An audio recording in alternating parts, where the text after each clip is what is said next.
Hello friends, I'm Scott and today I'm going to do something a little bit different. In this video, I'm going to show you one of my favorite Dimebag Darrell guitars. But before I begin, allow me to introduce myself. My name is Scott Bino and I love all things guitars. I love amps, I love gear, I love pedals, I love everything to do with guitars, and I like making videos about them. So if you're into that sort of thing, go ahead and hit that subscribe button. It would help me out a lot. I'd appreciate it. Let's grow this channel. Let's keep this moving. And if you're already subscribed, thanks for your support and thanks for coming back. Before I show you this guitar, I just want to mention that over the years, I've been fortunate enough to own a variety of Dimebag Darrell signature guitars, both from Dean and from Washburn. I only mention this not to show off or to gloat in any way, but just to let you know that I've played and owned a variety of import and USA custom shop Dimebag Darrell signature guitars. So when I talk about this being one of my favorite Dimebag guitars, it's coming from a place of me having the opportunity to own and play a wide variety of them. Lucky for me, I've owned two Washburn D3s. That's the US version of the Dimebag Darrell signature model that they made while he was with Washburn.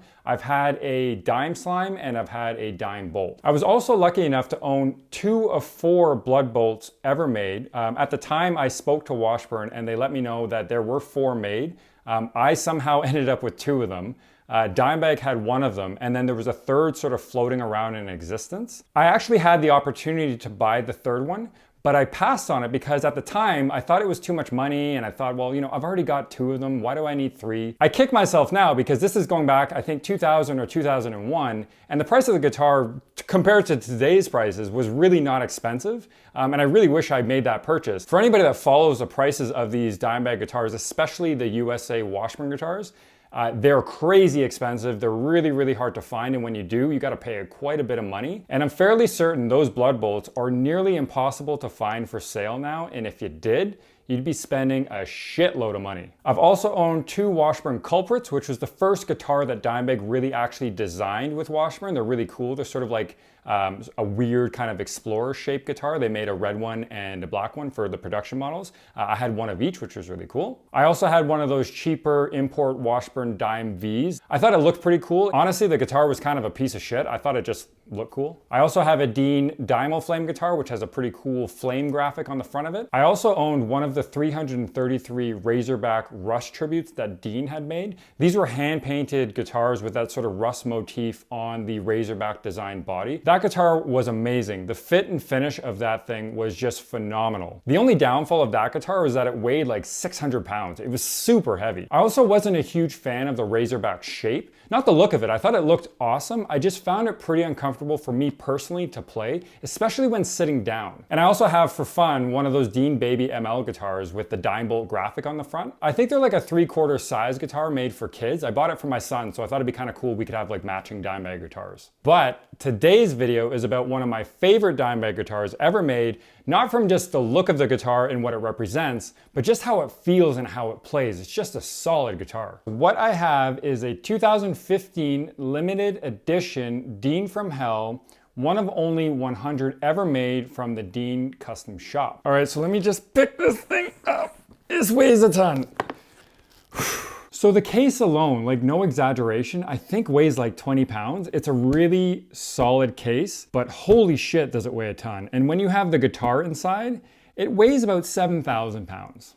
But yeah, it's a nice looking case. It's actually a similar looking case, at least from the exterior, that you would get with a USA Washburn Dimebag Darrell signature model, but the inside is molded. I know some of the USA Washburns had molded cases as well, but a lot of them had that sort of gold yellow sort of interior. At least all of the USA Washburns that I owned had that sort of open kind of case, and they were fucking terrible. Like the guitar would just like move around. There was at least 6 inches of clearance at the top and the bottom. And there's been some horror stories of guitars just getting totally fucked in shipping from people not packing them correctly and thinking that you could just throw it into the case and it would be okay. It's not okay. I've actually received a USA Washburn from somebody that I purchased years ago, and the neck was snapped off when I opened the case, so that sucked. Anyways, I digress. Let me open this case for you and you can take a look at this beautiful guitar. Oh, let me just swing it around.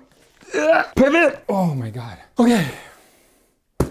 Let's do it. A little latch there and another little latch there. And where's the latch? There's the latch. Dun, da, da, da. All right, let's take a look. Can you see it? Can you see it in there? Okay, let me just put this thing down and I'll pull the guitar out so you can see it closer. Fuck. Actually, before I show you the guitar, let me show you this. It's the certificate of authenticity that comes with these guitars. And the cool thing about this particular COA is that it was signed by Vinnie Paul. I don't know if you can see that there, but check that out. Pretty neat. It has on the COA the serial number, and mine is number 41 of 100 made. It's got Vinnie Paul's signature. It says Pantera/Damage Plan/Hell Yeah. And it was signed on May 20th, 2015. Pretty cool. All right, I hear ya. Pick up the fucking guitar already. I got you. Okay, so here it is. The limited edition 2015 one of 100 ever made Dean from Hell. This thing is a work of art. Truly, this is an amazing guitar. This is not to be confused with the import Dean from Hells that they're selling right now. And it's also not to be confused with the earlier version of the Dimebolt that they did in the USA custom shop. I think they made 150 of those. There's some differences between that guitar and this particular guitar. This particular series of limited edition guitars was modeled after Dimebag's actual Dean from Hell. This truly is an amazing work of art. I mean, look at the finish on this guitar. It's just phenomenal. The attention to detail on this guitar is really cool, and I'll go through some of the features that make this the replica of the original Dean from Hell. The first being on the headstock here, on the wings of the Dean logo are the Dean from Hell written in Sharpie, which was actually apparently taken from a high-res photograph of Dimebag's actual guitar, and they replicated that on the headstock of these guitars. I actually believe Grady Champion was the one who wrote that on the original Dimebag guitar, not Dimebag himself, but I could be wrong, but I seem to remember seeing something where he said that he was the one that actually did that, so that's really cool. Working our way down the headstock, we've got this piece of foam that Dimebag also used to have underneath the strings that would sort of stop these strings from vibrating, kind of making noise as he was playing. We've also got this sort of signature electrical tape that's sort of taped down on the bottom of this neck pickup. And the reason why Dimebag would do that is because he would complain that a lot of the time that his E string would sort of get caught on the bottom of this pickup. And to stop that from happening, he would place this electrical tape across the bottom of the pickup, overlapping the pickup ring. So if it did sort of catch there, it would just sort of slide off and not get stuck. And last but not least, another key feature of this particular line of guitars that the other ones don't have is this top-mounted Floyd Rose bridge, which is what the original Dean from Hell had. Some of the other replica models have sort of the recessed Floyd Rose. That's not what Dimebag had in the original Dean from Hell, because the original Dean from Hell, if I'm not mistaken, was a fixed bridge, which was modified to have a Floyd Rose, so it was actually top mounted into the guitar. And just real quick, I'm gonna go over the specs of this guitar for those that don't know and are interested to know a little bit more about it. The neck and body, as you've probably guessed it, are made of mahogany, and the fretboard is made of rosewood. The tuners are made by Grover, and the top-mounted bridge is a Floyd Rose bridge along with the locking nut. In this particular model, they have a DiMarzio Super Distortion installed in the neck. Now, over the years, Dimebag did have a variety of different neck pickups going on in some of his guitars. If you look back on other pictures, there'd be like Seymour Duncan 59s. There would also be, sometimes he would have like a Bill Lawrence sort of rail style pickup in here as well. Usually it was some sort of black and cream zebra style pickup, but it did change from time to time over the years. And in the bridge, of course, there is a Bill Lawrence XL 500 humbucker. Now, eventually, Dimebag did get a signature pickup from Seymour Duncan called the Dimebucker, which he used to use as well. But for this particular commemorative model, they opted to go with the Bill Lawrence pickup to stay true to the original Dean from Hell. And then you've got a standard three-way switch along with a volume, and tone knob. And the two volume knobs are really cool. They're these, they call them the Dimebag traction knobs, which Grady Champion sort of described as using a solder iron to sort of melt out these holes along the sides of these knobs to make them easier to grip, especially if your hands are sweaty. And lastly, one more cool thing about this guitar is on the back of the headstock, along with the number out of 100 that this particular guitar is, you have a replica Dimebag signature.